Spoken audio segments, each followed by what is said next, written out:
သူကတကားကိုစထုပြီးအတန်ပိုထွက်အောင်သူကဘက်ကိုပါချုပ်ပြီးရိုက်ပေမဲ့အားလုံးကအလကားပါပဲပြန်ထူးမဲ့သူမရှိတာနဲ့ကြွက်တေပုံနှံကိုမိနစ်အတော်ကြာညှဉ်းညူပြီးနောက်မဟာဘီရိုကိုစကန်ပါတော့တယ်ဒါလည်းဘာမှထူးမလာပါဘူးပြီးတော့သူကဘီရိုပေါ်တက်ရက်ပြီးသူ့ကိုအပြင်ပေးထွက်ဖို့ထပ်မံအော်ဟစ်တောင်းဆိုပေမဲ့အရာမထင်ပါဘူးနောက်တစ်နေ့မှာတော့ကြွက်တေကောင်ပေါ်မှာလောက်ကောင်တွေထွက်လာပါပြီမဟာကျမ်းပြင်ပေါ်မှာပဲထက်အိတ်လိုက်ပြီးနိုးလာတဲ့အခါဘာမှပြောင်းလဲမသွားတာကိုတွေ့ရပါတယ်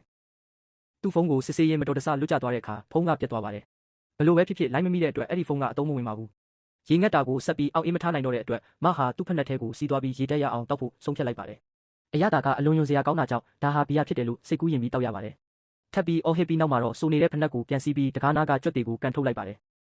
ပြီးတော့သူကမီးလုံးကိုရိုက်လိုက်တဲ့အခါအထဲမှာတခုခုရှိနေတာကိုသတိပြုမိသွားပါတယ်